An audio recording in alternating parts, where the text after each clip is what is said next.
If you've been thinking about expanding your knowledge of Greek over the summer holidays and you've done a year of Greek before and just want to push that out to the next level, then there are a number of readers' texts that you might want to consider taking a look at in order to do that over the summer. Now, these aren't technically summer books. Some of them are designed for the classroom to take place over a semester, sometimes even 2 semesters. Some of them are just way beyond what you'd normally cover in a semester.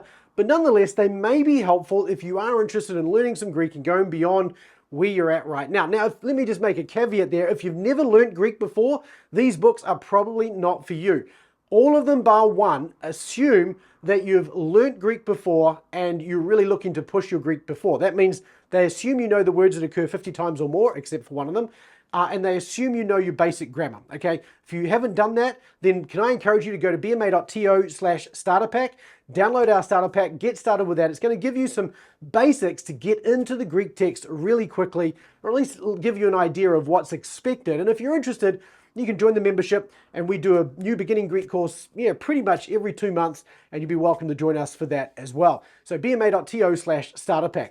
Let's get into it and talk about these graded readers that you might be considering for taking your Greek to the next level, assuming you've done a year of Greek before. And the oldest of these, I'm going to do these in order of age.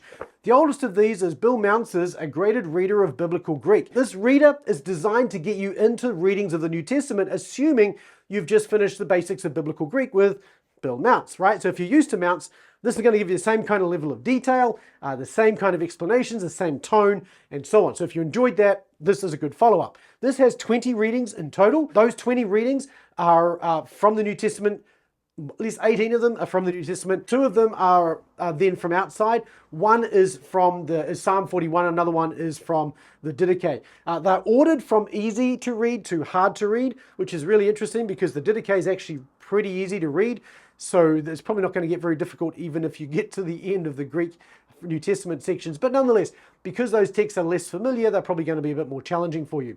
So ordered from easier to hardest. It's got a bunch of footnotes in this. He does assume that you're going to study those footnotes. So he says that those are critical for you to study. So don't take this if you're just expecting to just read the Greek text. He actually anticipates you're going to be studying the footnotes he gives you as well. Now, the vocabulary here, he assumes you know the vocab occurring 50 times or more. He also assumes you know the vocabulary occurring 20 times or more. So be aware of that. And anything that doesn't occur 20 times or more, he'll give you as a footnote. That means to say, if you don't know the words that occur 20 times or more, which is about another 300 and something, 330-ish words, I think it is, something like that, you're going to have to add those to your vocabulary of words that occur 50 times or more as well.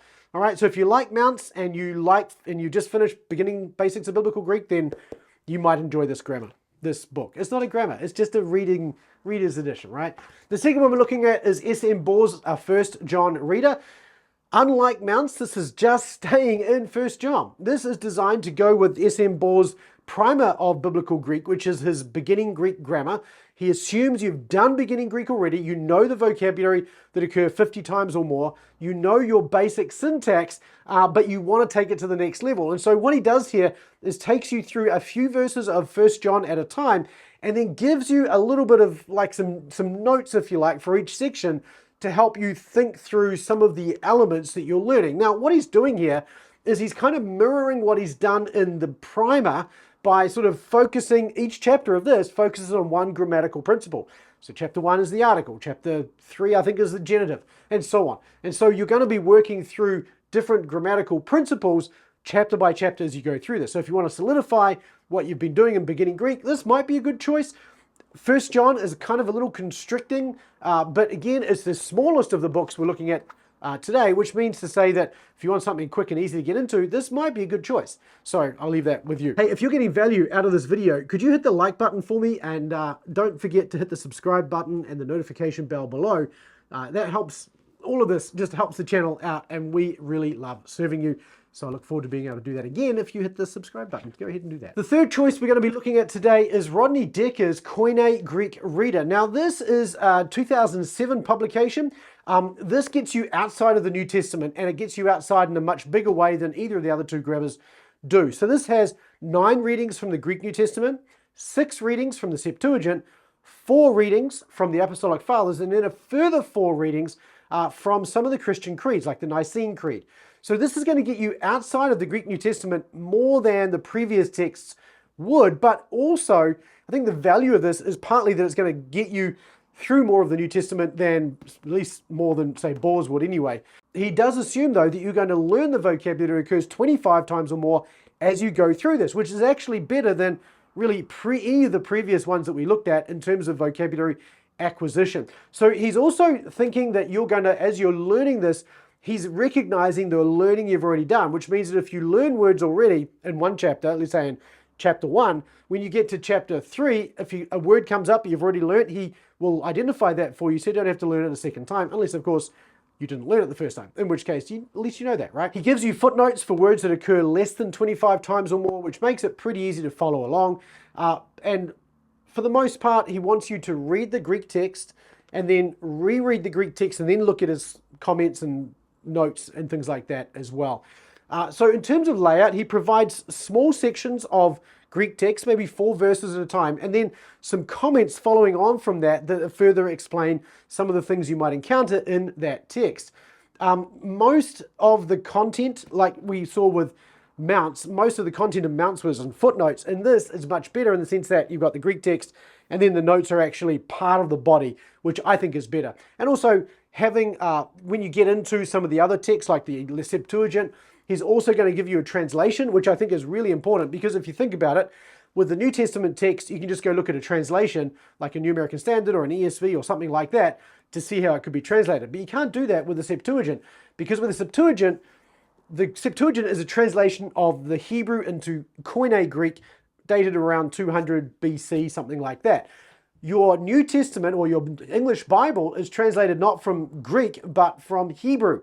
And so it's translated from the same language that the Greek was translated from. So when you're translating the Greek of the Septuagint, you're translating a translation, so it could be different to your English Bible, which means you need another translation to compare it to. And he gives you that translation, is what I'm trying to say. He gives you the translations for you to compare it to in this book, which is really helpful, and I think that makes this a good book. Another thing he does in this is he gives you a really good introduction to the Apostolic Fathers generally in that section, but then also more specifically for each individual book, he's going to explain like the Didache, where it came from, and Ignatius, and things like that. So you should be able to get into that and enjoy some of those readings as well. If you want something a bit more challenging, if you don't want to be dependent on New Testament text at all because of your familiarity, say, with your English Bible, which can be a bit of a crutch at times, then Hellenistic and Biblical Greek graduated reader by Maclean is actually a really good choice. This is by far the most demanding of all the books that I'm talking about here today.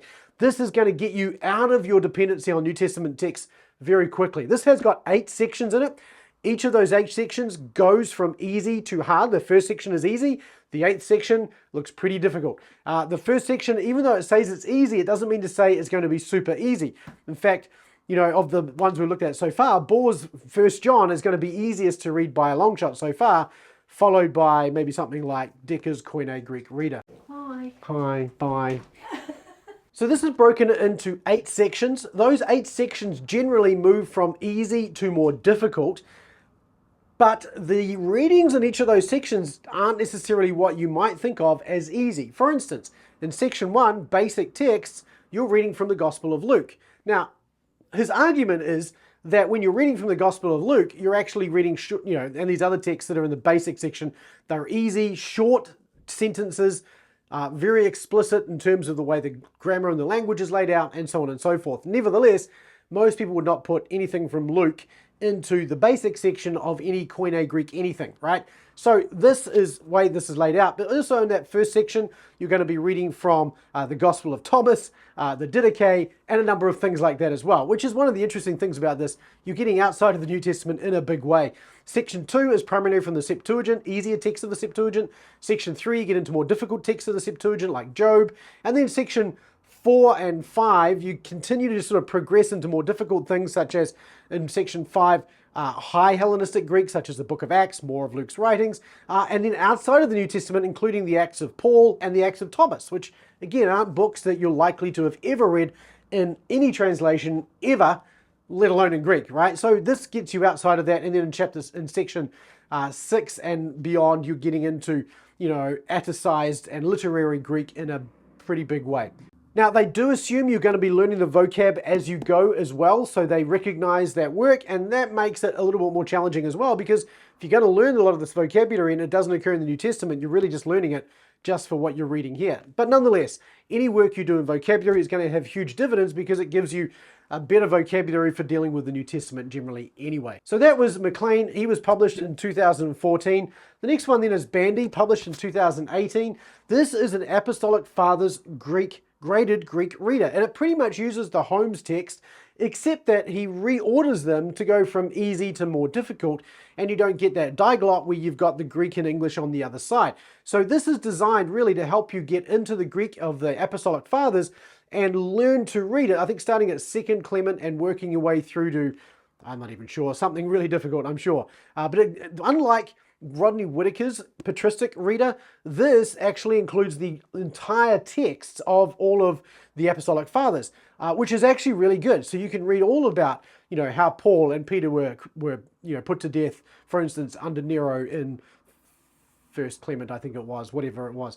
But nonetheless, so you can read about all those things in here, and you're not going to miss out on anything. So this is well worth looking at. He assumes you know the vocabulary occurring 30 times or more, and anything that occurs less than 30 times you're going to find in footnotes. Other than that, there's no explanation. So these other ones are, maybe with the exception of this one, is going to have some footnotes to help you do exegesis and learn syntax.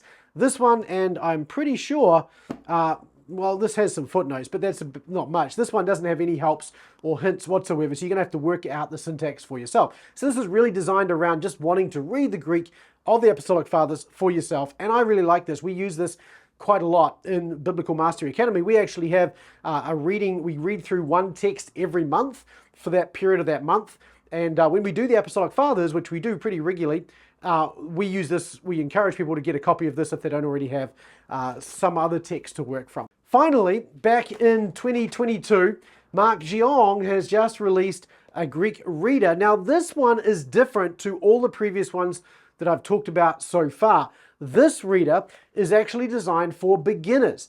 Now, having said that though, this is not designed for beginners to learn Greek. It's designed for beginners who are learning Greek, who want to do a little bit more work as they are learning. And it's tied to Croy's Primer of Biblical Greek, which is another one of these grammars I reviewed actually reasonably recently. We'll leave a link to that down below, or maybe check the cards up here and you'll find a link to that as well.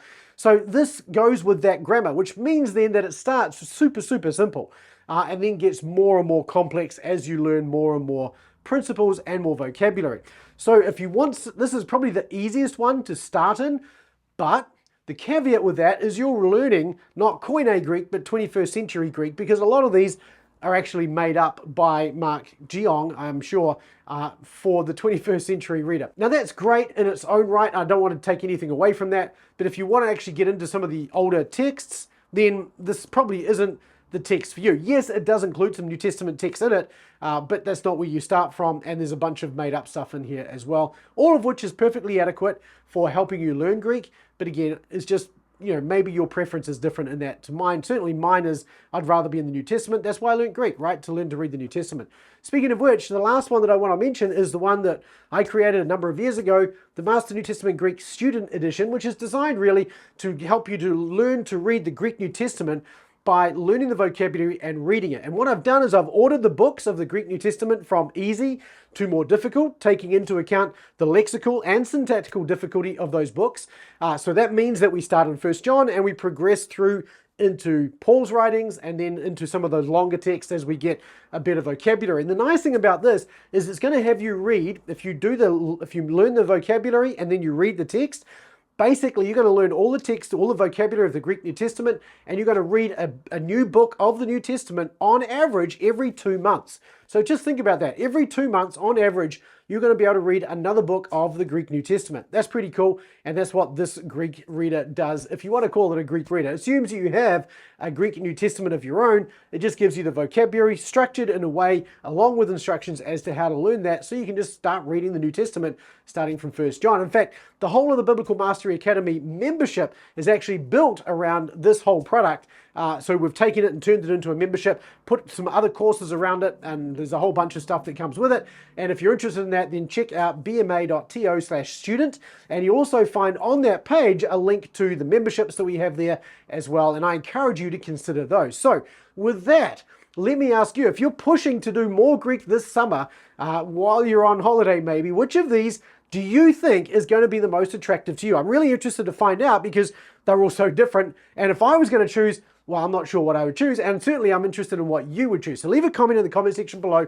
Let me know which one of these you think are best for you and your needs, and let me know why. I'd love to hear from you there. And if you haven't learned any Greek yet, don't forget to download the free starter pack at bma.to/starter pack. I look forward to seeing you in the next video. Until then, keep taking small, consistent steps toward mastery of the Greek New Testament. We'll see you then.